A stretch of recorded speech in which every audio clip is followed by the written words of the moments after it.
Next we learn about the area and volume of three-dimensional solids. The first solid was a right prism.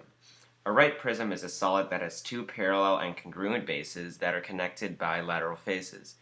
The lateral edges are perpendicular to the bases. The lateral area is the area of all the lateral faces, so it would be this blue area that I'm coloring in right now. The total area includes the area of all of the faces, so it would also include the area of the bases. And the volume is just the amount of space inside, so it would just be everything inside this prism.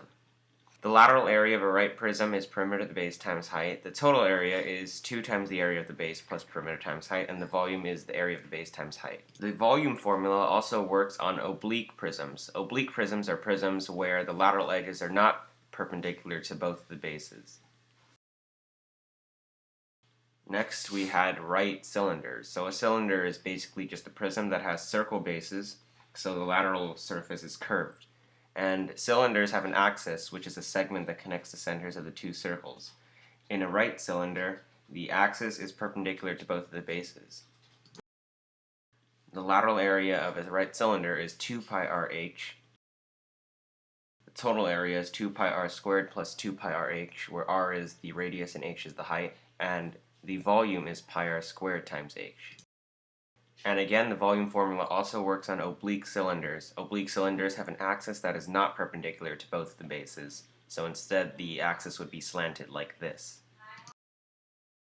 Next we have regular pyramids. A pyramid is a solid that consists of a polygonal base connected to a vertex by lateral faces. In a regular pyramid, the base is a regular polygon, and the altitude, which is this perpendicular segment that connects the vertex and the base, has an endpoint at the center of the regular polygon, so you could say that the vertex is directly above the center of the base. The lateral area is the sum of the areas of the triangles of the lateral faces, and that's 1/2 times the perimeter of the base times slant height. The slant height is the perpendicular distance from one of the base edges to the vertex, or the height of one of the lateral faces. The total area is found by adding the area of the base to the lateral area, so area of base plus 1/2 perimeter times slant height. And the volume is 1/3 times base area times height. And here, height refers to the perpendicular distance from the vertex at the center of the base, or the length of the altitude. The volume formula also works on non-regular pyramids. Non-regular pyramids include pyramids whose bases are regular, but the vertex is not directly above the center of the base, or they can be pyramids whose bases aren't regular polygons, like this rectangular pyramid, or they can be a combination of both, like this trapezoidal pyramid. Next, we'll move on to cones. So cones are like pyramids, except their base is a circle instead of a polygon.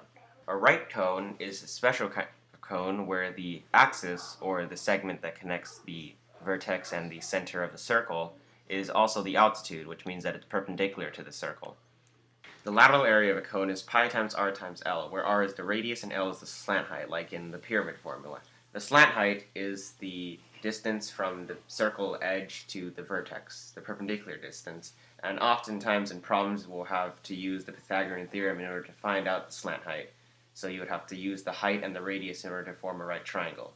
The total area is found by adding pi r squared to this lateral area, so pi r squared plus pi r l, and the volume is 1/3 times pi r squared times height.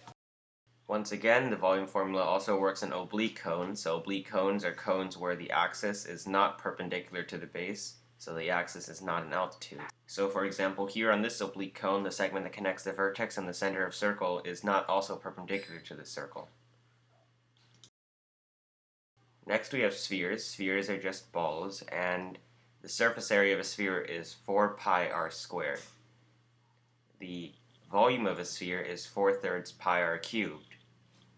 And last we have a torus, which is a donut shape. A torus has a center in the middle of the kind of tube that goes around, and the larger radius with the capital R is the distance from that center to the center of the tube, and the smaller radius, or lowercase r, is the distance from the center of the tube to the surface of the tube.